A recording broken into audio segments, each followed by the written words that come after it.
So welcome everybody. My name is Pieter Cleppe. I'm the editor of Brussels Report, and we're very happy to host this debate here together with MEP Johan van Overtveldt in the European Parliament, and of course together with the Cobden Centre, Alumni Students for Liberty, Tolos Foundation. So monetary policy has been, let's say, a very intense debate, I would say, very much since 2008, the financial crisis.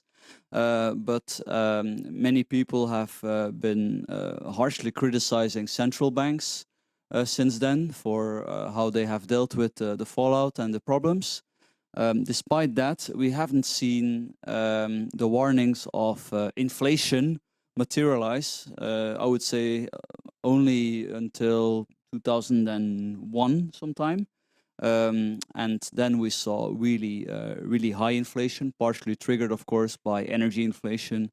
And both in the United States, other places, specifically also the Eurozone, we have then had central banks taking action and increasing interest rate. So we're here to discuss that, to look at how central banks have acted, to check, to what extent they are responsible for the inflation, to check to what extent that they are, doing their job right now in a good way to try to fight inflation, and some side issues as well. And we have a great panel, of course. MEP Johan van Overtveldt, who's the former finance minister of Belgium. He's also the chairman here of the budget committee in the EP. We have Barbara Kolm, the deputy president of the Austrian Central Bank, and also a well-known, I would say, one of the most well-known proponents of Austrian economics, as the president of the Austrian Economics Centre in Vienna. We have Jorge from Alumni Students for Liberty, is from Venezuela, an economist. So it will be very interesting to hear what happens when things go really wrong when it comes to money. And then we have Max Rangeley from the British Cobden Centre, who's also a great expert in monetary policy and in favor of honest money. So that's it. Let me give the word to Johan van Overtveldt. Thank you. If I am correct, we each have 10-12 minutes. 10 to 15 minutes, and then we'll have a Q&A. If we discuss monetary policy today, of course, we do it in one breath with the inflation problem, because the two have been like Siamese twins in the policy discussion. I'd like to make 4 points. First of all, and that's all, of course, to some extent already old stuff, we've come late to the class, so to say. We were late, or central bankers were late to recognize that there was a problem. And of course, that is easily said today, but I can claim here and refer to my blog that already at the end of 21, I was arguing that gentlemen and gentle ladies, wake up. This is serious. This is not something that will pass by just like that. And it had initially nothing to do with Putin, gas prices, or the invasion of Ukraine.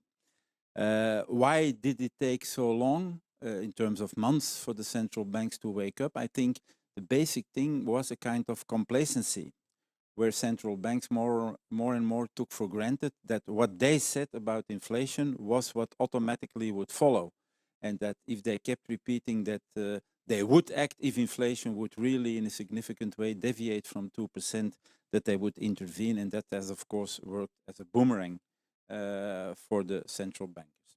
My second point is related to the fact that I count myself among the people who had the fortune of being able to speak twice with the late Paul Volcker during my life, the chairman of the Federal Reserve from 79 to 86, the man who conquered almost single-handedly the 70s inflation.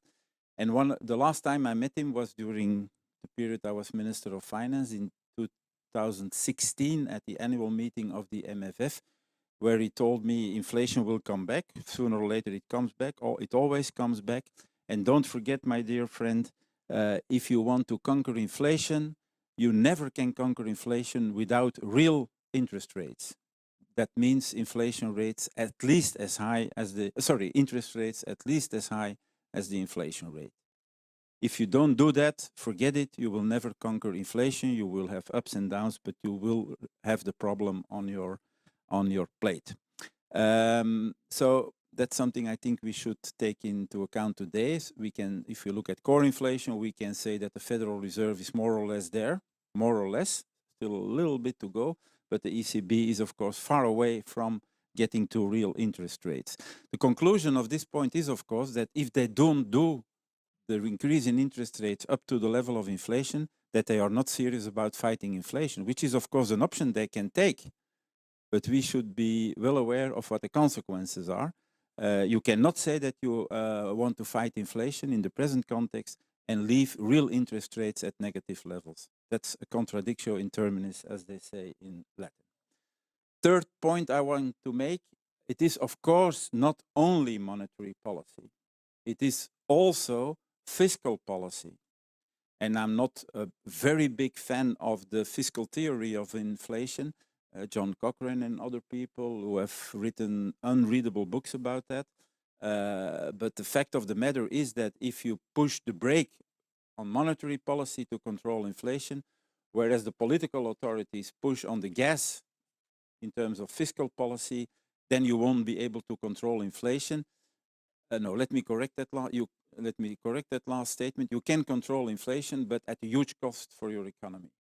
So there needs to be a kind of harmony between fiscal and monetary policy. And at the end of the day, also under this third point, these are the things that matter for inflation. I find the whole argument about greedflation is ridiculous. That's the only word I have for it. 2 points with respect to greedflation, companies beefing up their profit margins and so fueling inflation. These data are about EBITDA, earnings before interest, taxes and depreciation. Interest. So if you look at the interest that companies have to pay in 21 or what they had to pay in 22, that's a huge difference due to the rise in interest rates that arrived during 22. So you're talking nonsense if you only look at EBITDA and then say, you see, the profit margins are increasing because you take the interest out. Secondly, I can very well understand CEOs of companies during the whole of 22 that they were very uncertain about the seriousness of the central banks to fight inflation, so that they anticipated inflation. I would even go a step further. They would not have done their job if they did not have anticipated higher inflation.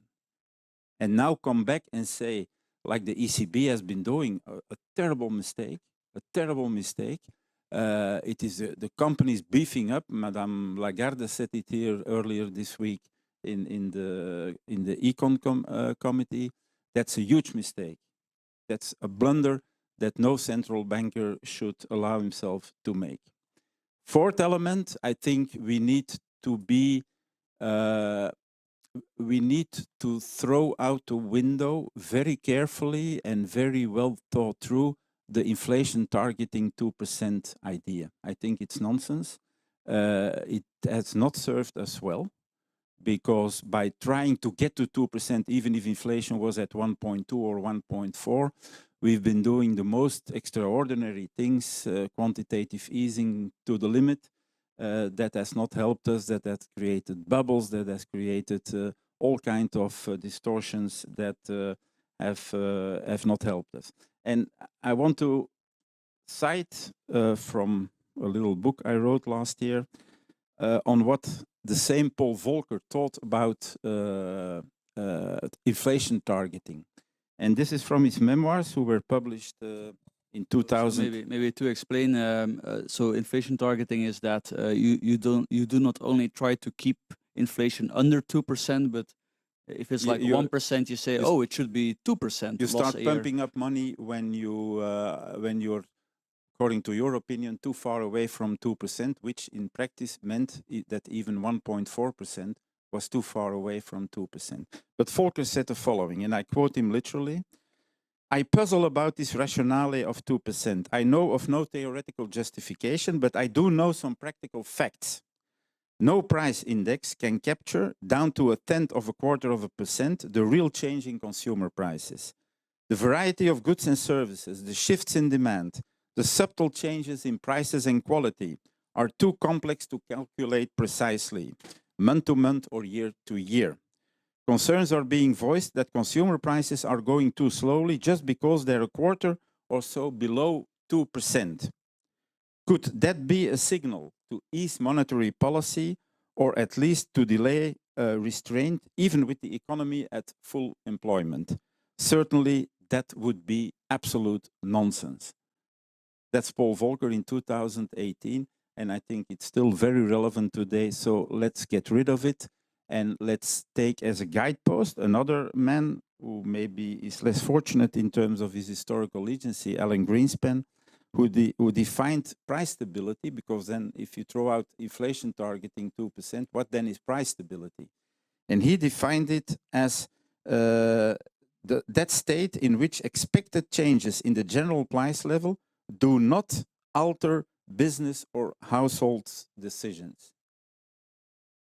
That means it can be 1%, it can be 3%, it can be -2%, but the moment you see that businesses and households, individuals, do not factor in explicitly expected inflation, because that's what's important, expected inflation, then you have price stability. I think we need to look at that, and we have to stop looking at only the consumer price index. We have to get back to the good old monetary aggregates and credit aggregates to have a balanced view of where monetary policy is going, given the state of the economy.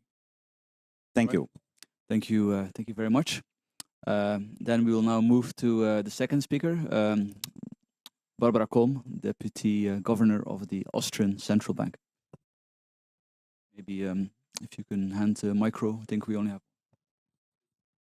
Thank you very much. Thank you for the kind invitation. And first, I have to make a disclaimer. I'm not speaking on behalf of the central bank.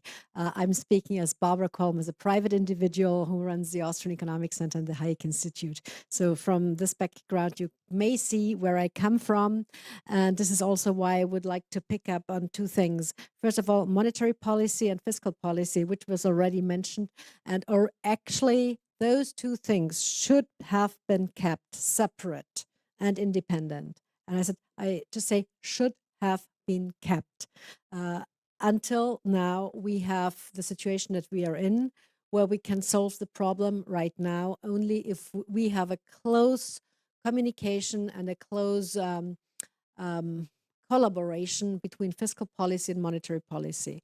This is one thing. The second thing, I would like to also go to or throw out the term of equilibrium interest rate, or R star, that nobody has actually looked at for a long time. And this is truly important if we want to fight inflation and if we want to go back to normalization of monetary policy, because these days, to be straightforward, we don't have a normal monetary policy as we knew it before 2008, or actually even further then. Because if you just keep in mind how was the secular decline of the interest rate, it started out very, very high, and then in the 70s it was already touched on, and we kind of maneuvered about 8%. Then with the dot-com bubble, we went down again after the dot-com bubble and the burst of the sovereign debt crisis, or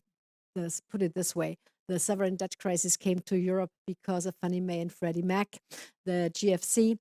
We went down to 3%, from 3% further down to now gradually 0 and below. And so, what would be the R star in Europe these days? Definitely below 0. We need to raise it again, because what is interest? Price for money. People keep forgetting that. This is basic principles. So what are the explanations for the decline of the real rates? And they include the slowdown of productivity and productivity growth across, and this is especially true for Europe.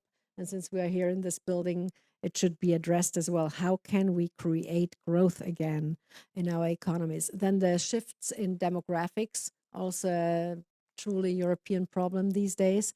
And then, of course, global factors affecting the real interest rate, premium on safe and liquid assets or lower economic growth, etc. Having said that, I would also like to say that we actually have seen the first sparks of inflation already after the Green Deal had been announced in 2018. And the Austrian Central Bank has made calculations that around 0.5% average was due to the Green Deal, because, and this is a very logic thing, this is a great program. It's truly important, but nobody has priced in and factored in the time gap for the industry to make their adaptations, to get their innovations in place. And as soon as you have these problems around, energy prices start rising. It's supply and demand. So how does actually, from an economic perspective, from a school book, Austrian economics, Hayek, business cycle theory, and other things, come inflation about? Of course, QE, expansion that we have seen ever since the European Stability Mechanism, as actually the start of the APP programs, the asset purchasing programs in 2014. And then we did an extra add-on with the COVID programs, with the PEP programs. So we actually built more than 3 trillion from 2014, actually beginning of 2015 onwards, and it did added another 1.7 within the 2 years of COVID. So the expansion is one thing of the monetary base. The second thing, which triggers inflation, was directly the lockdowns, because if supply and demand cannot be met, the supply chains are broken up, prices are being distorted. Next thing that triggers inflation. And lastly, of course, that was already mentioned, was the last kind of oil into the fire was the war of the aggression of Russia to Ukraine. So those three things actually create a shock per se. And if you add up all those together, then you see the rise of inflation as we do these days.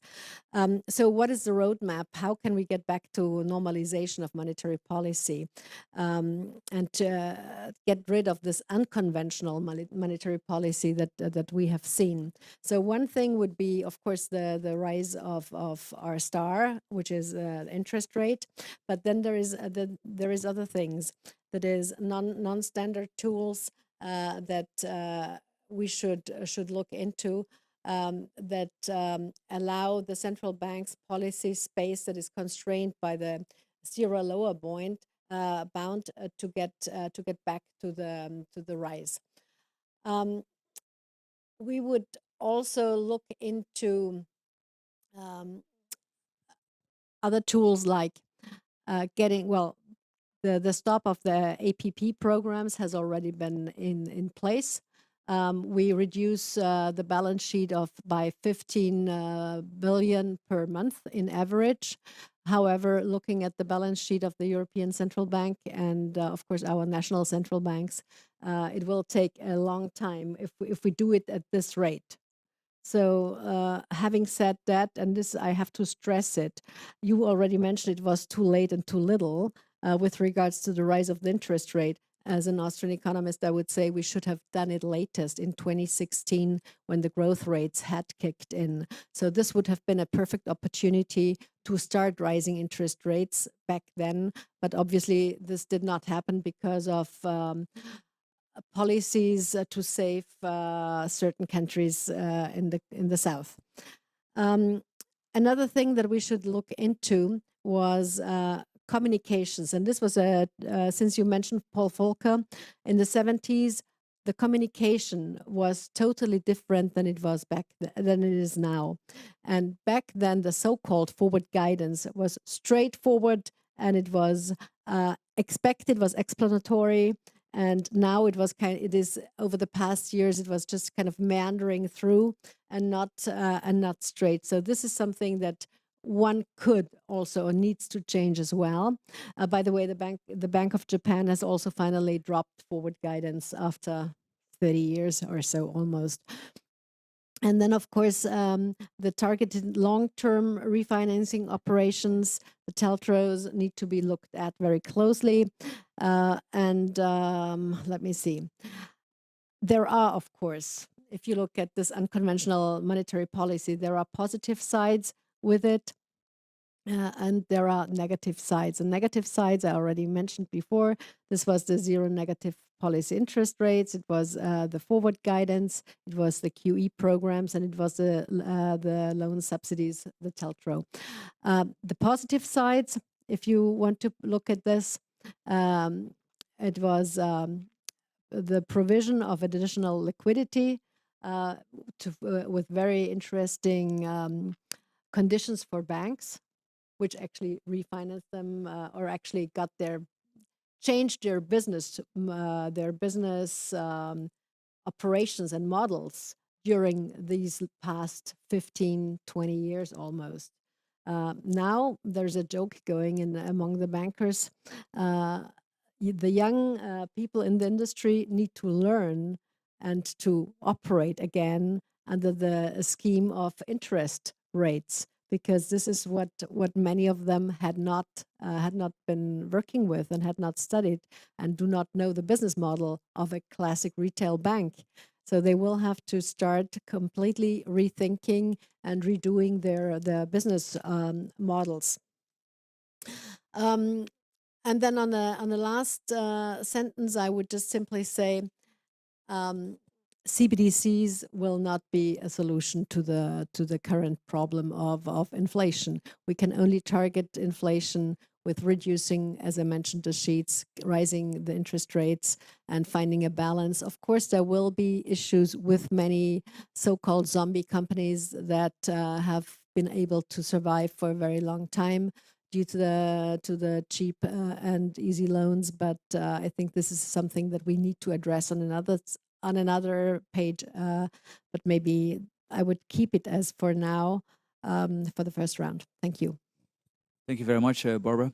Then now we go to Jorge Jraissati, if I pronounce that well, the director of Alumni Students for Liberty. Students for Liberty is an international federation of free market-minded student groups, great people. And as I mentioned, Jorge, you're originally from Venezuela, which is, of course, a country that sadly has experienced a lot of upheaval when it comes to monetary stability. So please. Thank you, Pieter. Thank you. And I want to thank you and everybody who is in this panel, because exactly, coming from Venezuela, we know the effects that, for example, these kind of processes can turn. So what I will speak about is the political effects of these kind of processes. Coming from a country like Venezuela, we don't have the luxury to debate monetary policy. We don't have the luxury that Europeans have, which is to have institutions where you can have dialogue, debate, where people have a shared interest to pursue the common good. On the contrary, in countries like mine, what we have is political and economic institutions who are basically to the service of kleptocrats, oligarchs, people who are using the state to pursue their own interests, people who are using the state to enrich themselves, even at the expense of putting millions of people to hunger, to misery, and to forced exile.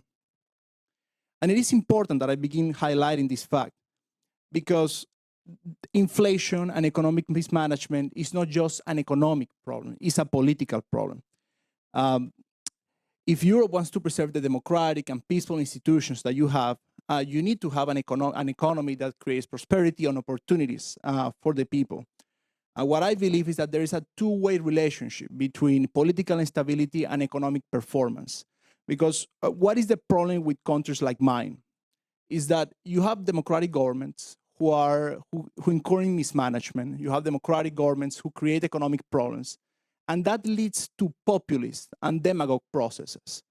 people lose faith on the system. People lose faith of being represented by the political and economic institutions. So that leads to these processes such as the process of Hugo Chavez. Hugo Chavez was elected in 1998 in Venezuela under democratic rule, but then he became a dictatorship. And one of the ways he did it was through controlling the central bank and through imposing monetary policies that were financing his massive and crazy plans. So then what happens is that democracy becomes dismantled, becomes to deteriorate, problems begin to rise, and then you have politicians blaming corporate greed. You have politicians blaming business people for problems that they create. So the first thing that I want to say is that what we need to do is to counteract this narrative, the narrative that business people are the ones who create inflation in our countries. And this vicious cycle that is created when these countries go through this road is then very difficult to stop. So we need to stop them before they go too far. I would say that first, the issue of inflation has to also be seen from a moral perspective as well. We not only need to discuss the economic effects of having a country with high inflation rate, the inefficiency that this brings to the table, but also the morality aspects. We need people, the dignity of people is in their hard labor, is in their savings, is in their salaries. And we need to protect these things. And we need institutions that protect these things. So first, I will try to give just 3 points, 3 recommendations to try to strengthen the European economy. And again, not only taking into consideration the performance and the efficiency of the single market, but also trying to enhance the political instability and the geopolitical position of the European Union as a whole. The first one is I will try to re-emphasize what Johan said before, is that we need monetary measures to improve the inflation rate. We need the ECB to continue its process of monetary tightening, aim at mitigating all the problems of low interest rates for so many years. And also, we need to continue the discontinuing of its assets purchasing program. But at the same time, this monster cannot be controlled if you don't have fiscal measures in the long term. Because the problem in all these processes is that the monetary policy is created to try to overcome the fiscal problems that all these countries have. So what we need to do in Europe is to then create some kind of fiscal tightening to these countries, because otherwise there will not be a solution. Where should inflation be? I think 2% maximum is the thing that what the empirics of economics says. And the second policy recommendation that I have is that from abroad, what I see is that it is incompatible to try to battle inflation and at the same time use the next generation European funds to incentivize short-term consumption. To me, it doesn't make any sense, because if you have these funds and these loans to incentivize short-term consumption and not use this fund to improve the structural aspects of the economy in the long run, then you are not really committed to battle inflation. What you are committed is to provide even more fiscal support to these kind of countries. And we already know that the external factors are going through. The energy crisis is fading away. So all these fiscal supports that countries have to mitigate these exogenous factors, they need to stop, because otherwise you will not be able to control inflation. As Barbara said, we need growth. In Europe specifically, we need productivity growth. For so many years and so many decades, growth, total factor productivity has been almost stagnant. So what we need to do, what I encourage people to do, is that we need to push for a different kind of notion of inequality. People used to see inequality from a consumption perspective. They say to see public policies as ways to address or to mitigate the differences in consumption between different sectors of society. This is a wrong way to see the issue. Inequality is indeed an issue, but what we need to do is to try to mitigate or to shorten the gap of inequality of productivity, of economic inclusion. And the way to do this is to create the infrastructure and the policies so that everybody joins the productive flow. We need to create the policies so that everybody has access to good jobs, quality jobs, with good infrastructure, with good public goods. And this is really the way to have a long-term viable European economy. The problem with places like mine is that you start subsidizing more and more the liabilities, and you start subsidizing more and more the consumption of people to the detriment of the productive flow and the productive economy.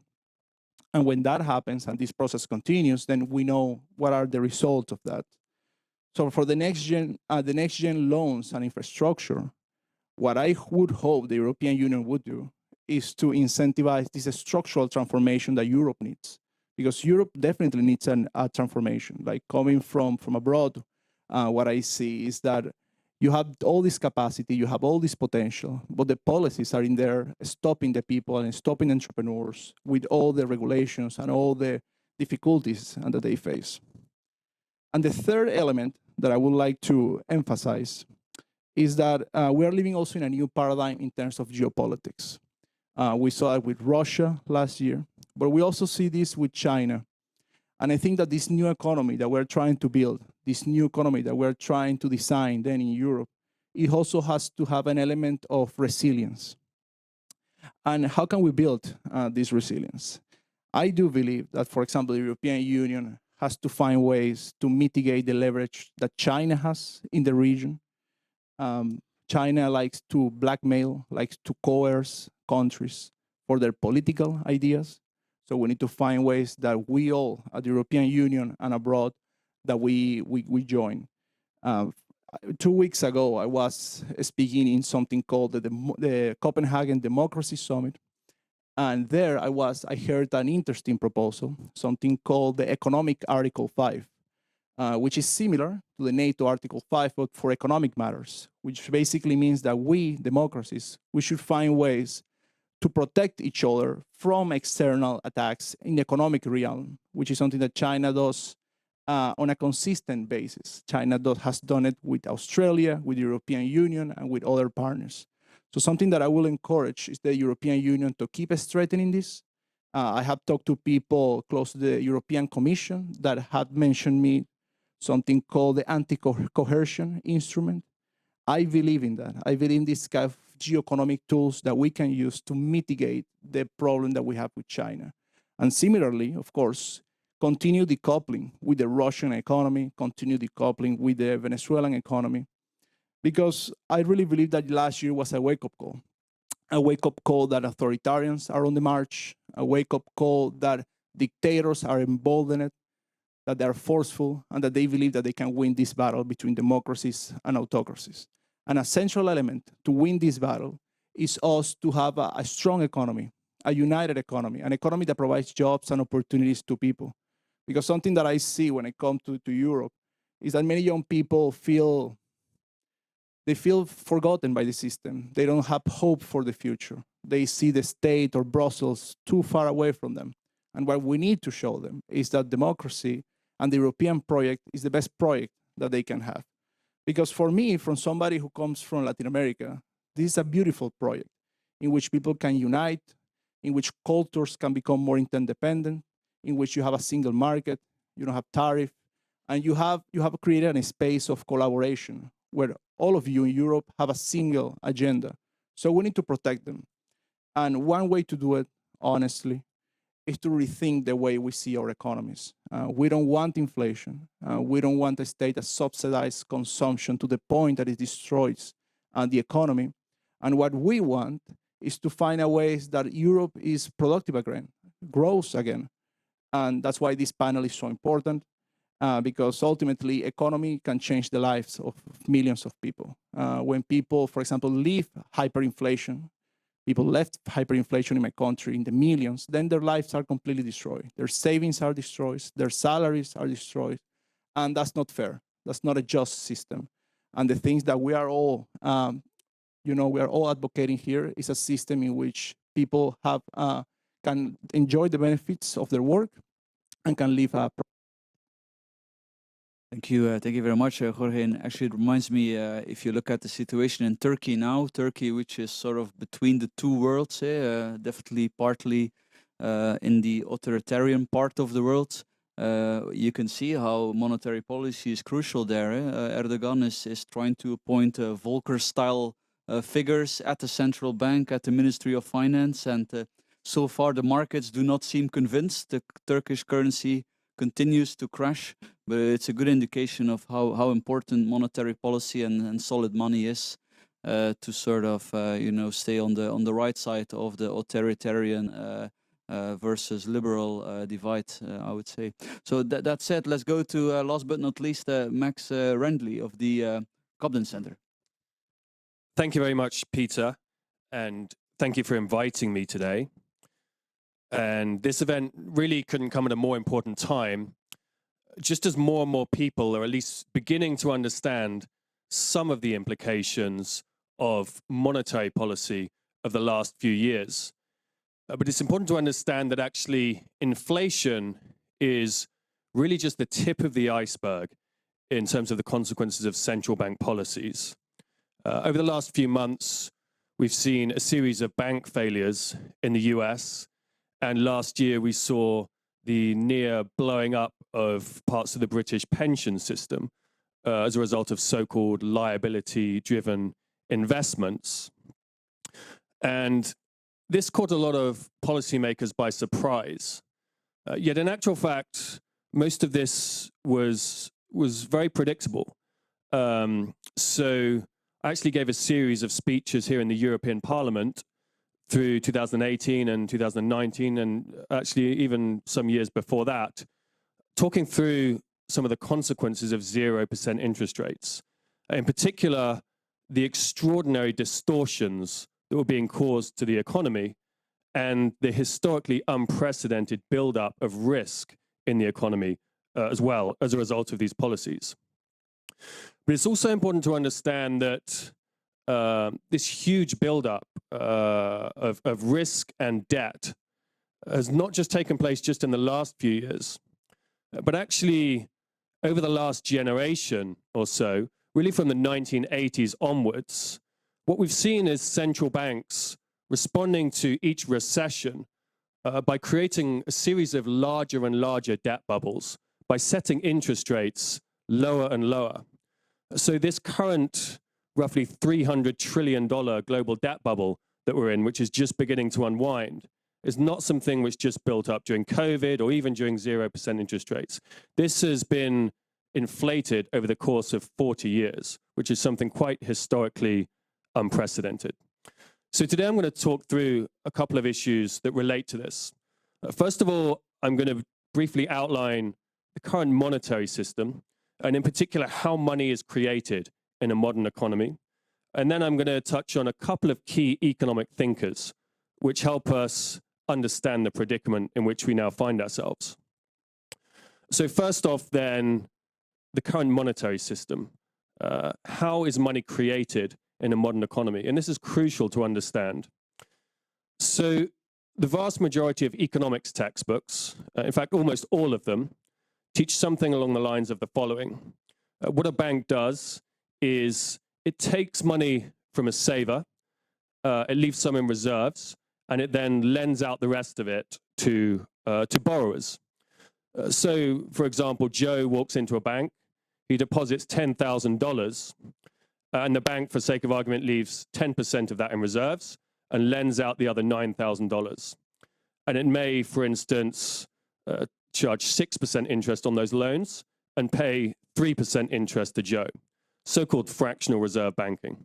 So that's what's taught in almost all economics textbooks. Yet this is, in fact, entirely false. In reality, in a modern economy, when a bank makes a loan, it creates that new money out of thin air.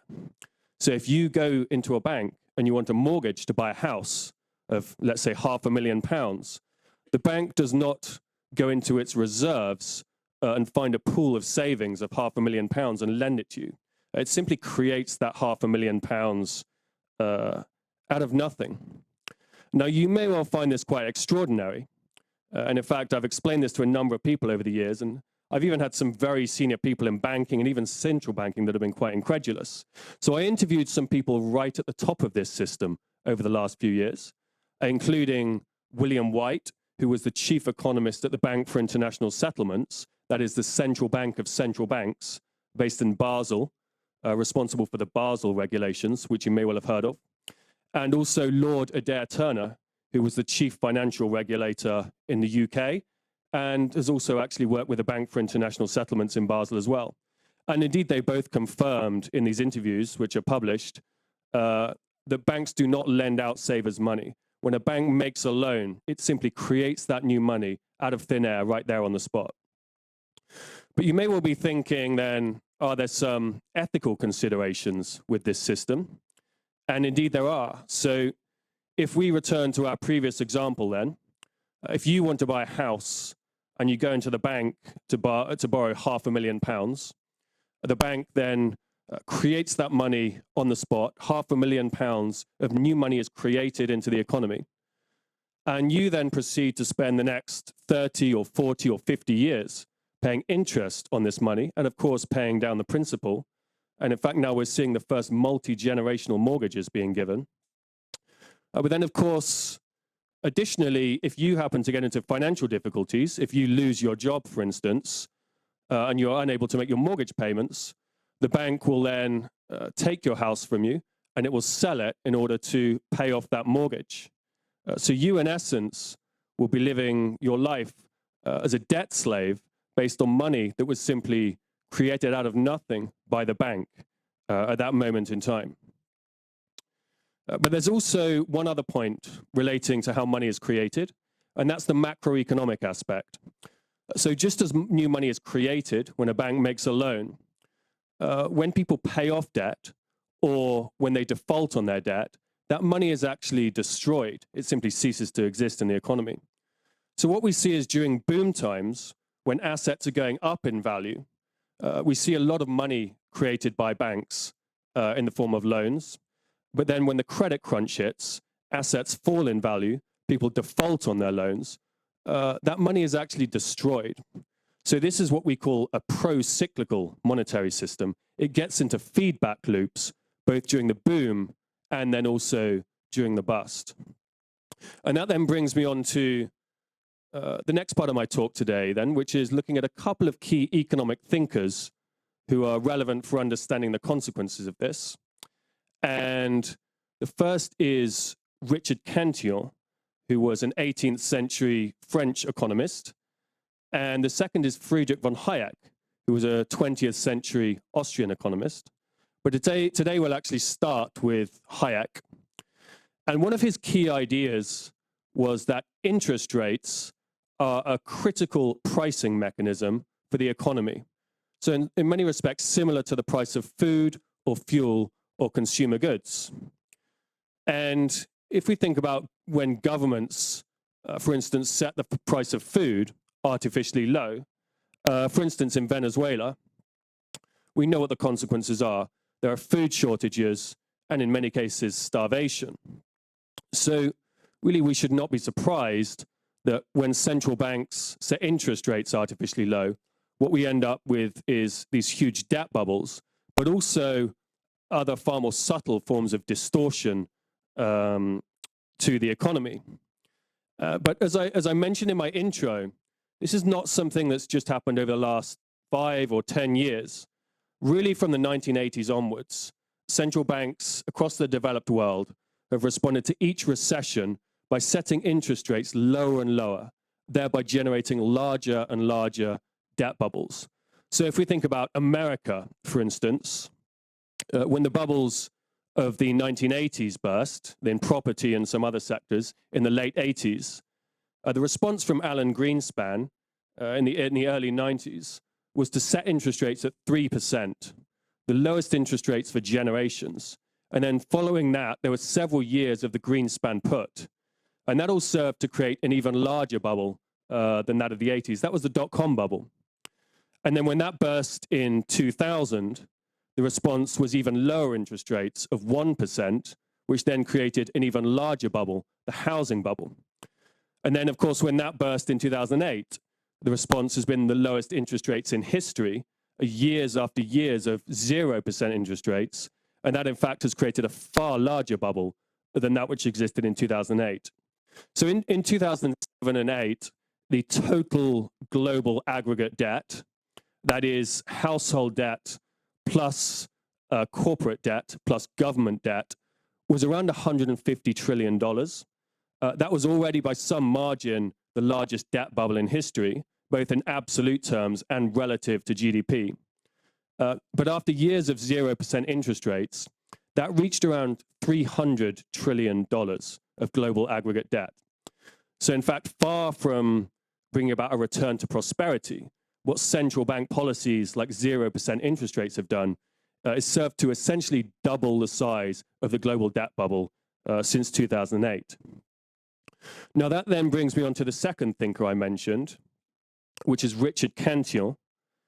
And Cantillon was writing in 18th century France, and his key idea, which is important for us today, is actually known as the eponymous Cantillon effect. And that is the idea that when new money is created, the recipients of that new money benefit disproportionately. So in the days of Cantillon, this was the French royal court, those around the king. So they would receive newly created money, and they could then spend that money on goods, or they could invest it in assets.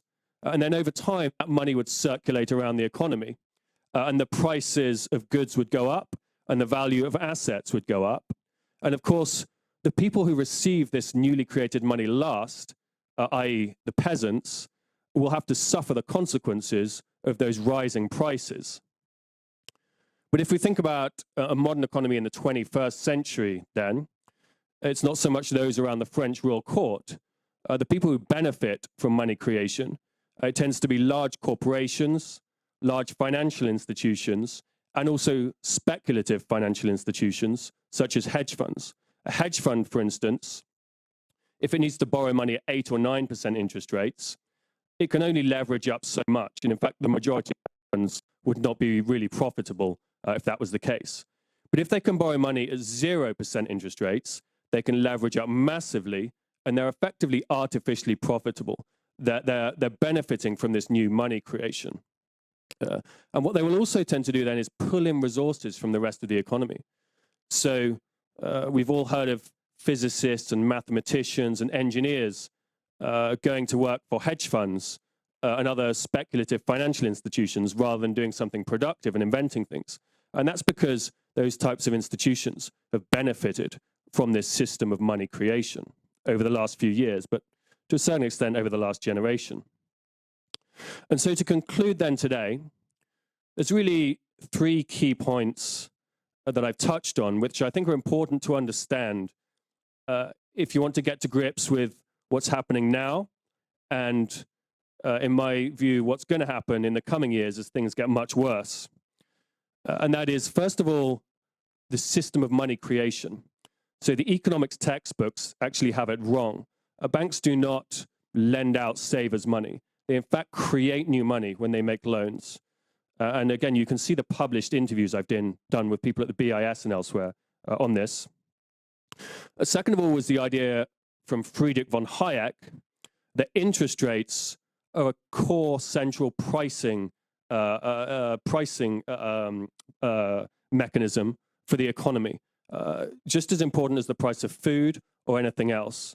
So what we've seen over the last generation of central banks setting lower and lower interest rates over the last 40 years, that's what has served to create the predicament that we're now in, which is an approximately $300 trillion global debt bubble.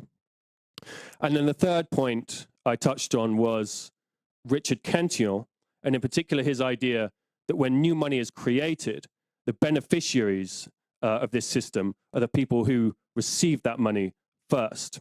So whereas over the last few years, many people's living standards have been essentially stagnant, some people have actually done very well over the last few years out of this system.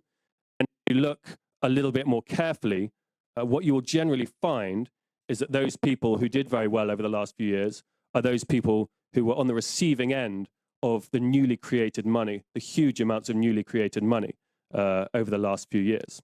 So thank you very much, everybody.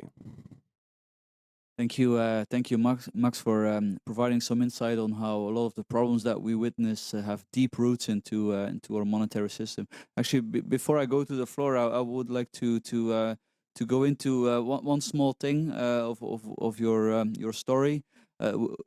Something I think that you did not perhaps sufficiently mention is that the current system is not merely designed, I would say, to benefit those close to central banks, but obviously at the end of the day, the whole point is to finance government spending, or at least to make sure that that part of government spending that cannot be financed with taxation is financed through expanding the monetary mass by and of course with the goal to suppress the price of money, the interest rate. So when government take out a loan to pay back the old loan, I mean that's standard government practice, that they don't have to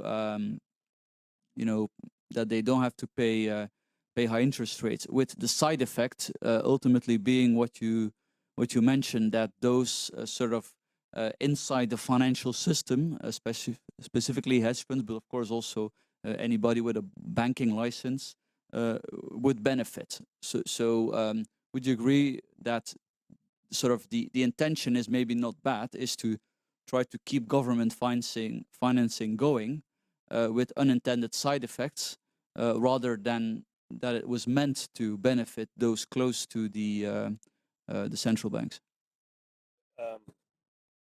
That's an interesting point, Pieter. So certainly governments benefit from this system.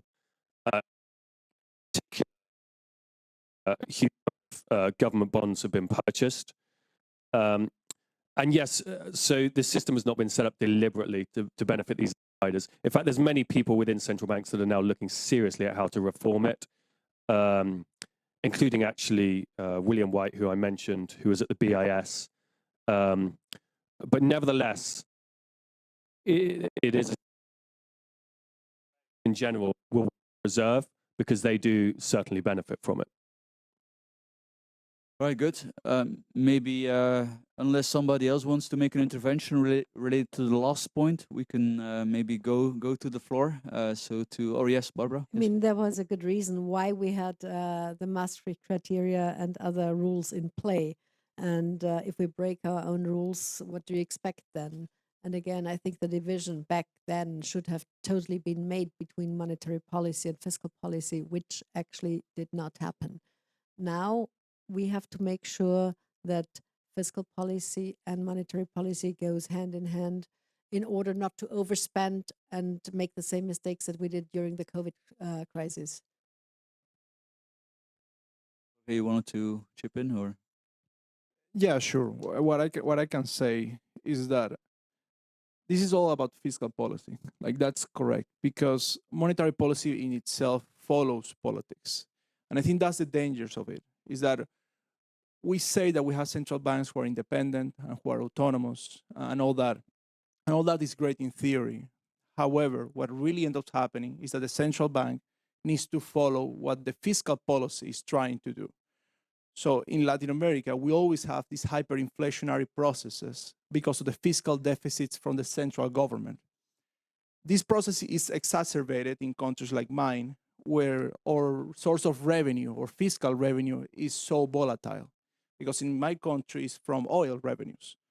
So if you can see, when oil started to decline in 2014 and 2015, then our deficits, our budget deficits began to grow and grow. And the only way is to monetize the debt through monetary policy. So the central bankers are forced to do so, and it becomes a vicious cycle, because then the value of your currency goes down, your productive capacity also is affected by that. So in terms of the European Union, coming back to the topic, is that the only way that we can assure that we have financial and monetary stability in the long run is with a fiscal responsibility from the governments. It is not a surprise that I think most people in this panel will agree that the current levels of debt, of government debt, and of deficits is unsustainable. And the reality is that because of COVID, many of these policies were masked and were sold to the population as ways to mitigate the deficits or mitigate the external shock of COVID. But the reality is that all these were stimulus programs. If you see the size of the stimulus programs in the US was roughly 3 times the size of the downturn because of COVID. So these were not really measures to counteract COVID. It was really a Keynesian program approach. It was a Keynesian approach for stimulus. And this is something that we cannot agree. And the problem, what is the problem? The problem is that if you keep these fiscal levels and you keep raising interest rates, then really the only solution is to raise interest rates so much that then you have also financial constraints. You have some financial distress. And this is something that also worries me as well. I saw the speech from Lagarde a couple of days ago in which she mentioned that she doesn't see any trade-off between monetary stability and financial stability. However, if you don't control the fiscal levels at the medium term, then the amount of pressure that you will put on banks is simply unsustainable. And we are seeing this in the last weeks, Credit Suisse, the Silicon Valley Bank.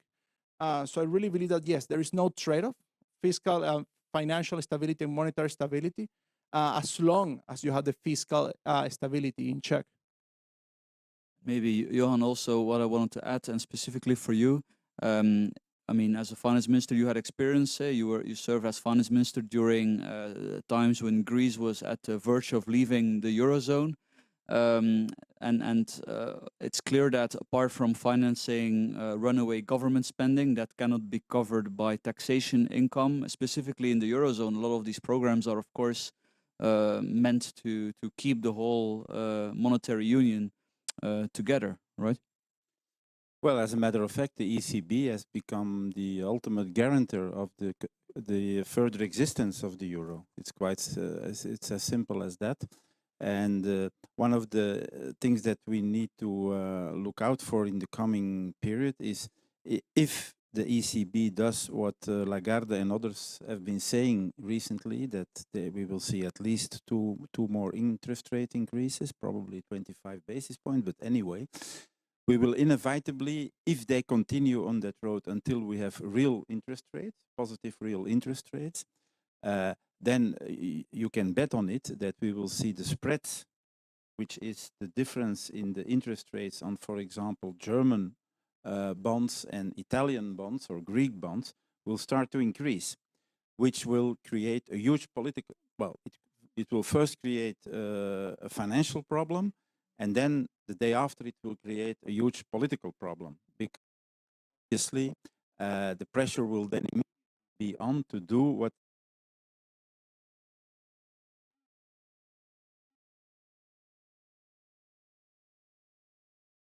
but you can hear me?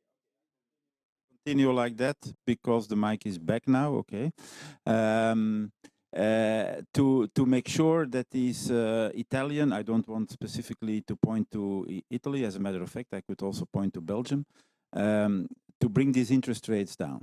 Now, there is no magic to that, and they've been inventive with programs that the transmission of monetary policy throughout the European, throughout the Eurozone, that's of course bullshit. What they want to do at that point in time is to bring down Italian interest rates, which can only be done by buying Italian bonds on the market. But not in principle, the ECB cannot do that.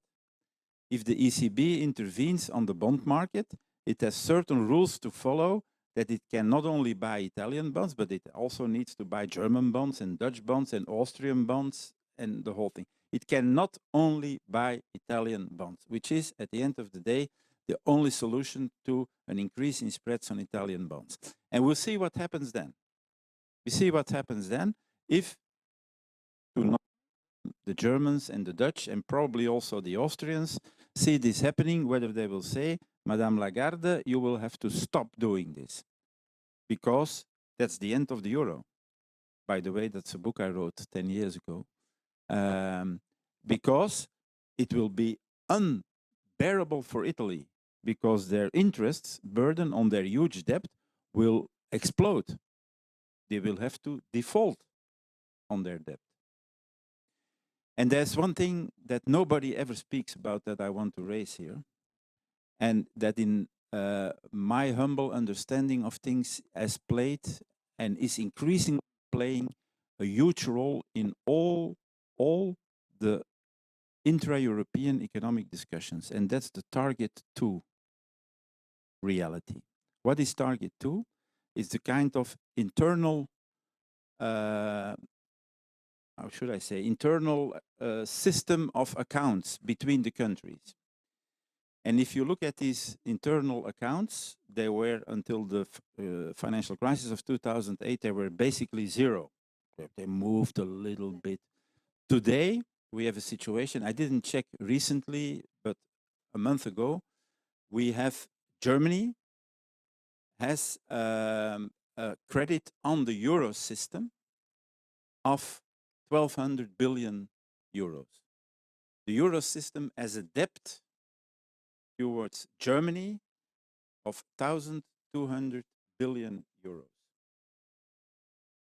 Spain and Italy have a debt towards the euro system, which basically is a debt towards Germany of each 600 billion, rounded numbers. You see the picture? As long as the euro exists, that's not an issue. By the way, the same system exists in the United States, but each year, and it's not a joke, on April the 1st, these intra-state debts or credits have to be adjusted. They have to be put at zero. And there are all kinds of mechanisms to help the states do that, but there is each year an adjustment towards zero, whereas in the euro area that doesn't exist. And of course, this was not created because everybody realized if you created something like that, you would enormously impoverish the southern European countries and enrich the northern European countries in the beginning, although after the same time it reverses. So I've been witness to discussions where I thought to myself, my God, how is it possible that Germany moves from position A to B to C to D to E to F to give in on what from the southern part of the euro area was asked. And I've come after many nights of thinking and days of thinking that it's the target too. Because if the euro explodes, Germany has a loss of maybe not the 1,200 billion, but certainly 800 or 900 billion euros. Because immediately, if the euro explodes, you will have again lira or pesetas or whatever, and they will devalue by enormous amounts vis-à-vis the new German mark or whatever they call this currency. So that's a risk Germany is not prepared to take. My question to them, and I'm not going to name names, but I've asked certain persons in German governments what they think about this, and the reaction was, shh, don't talk about it. That's the more than the elephant, that's a dozen of elephants in the euro area is the target 2 account situation. And a lot of the NGEU money that we see floating around now will have as an effect that the situations of Spain and Italy improve a little bit. Not much, but they will improve a little bit. And the situation of Germany will worsen a little bit. But if nothing else happens, then the whole charade will go on. Within 2 or 3 years, the curves will reverse and we will see a further increase of the debt that the euro area has vis-à-vis Germany, basically Italy and Spain, on the one hand, and the debt of Italy and Spain vis-à-vis the euro system, vis-à-vis the Germans, although Holland is also quite important. Sorry? Yes, you're right. But there are more Germans, as you know.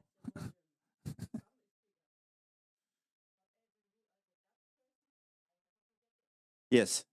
So you're welcome in Belgium. Because we're basically at the zero line. We're Okay, moral of the story, live in Southern Europe, including Belgium, and stay close to central bankers. So then I think we can maybe conclude here. So I would like to thank the whole panel for their contribution. So, and of course, thank you for making it here, and we look forward to see you at one of the next debates. Thank you.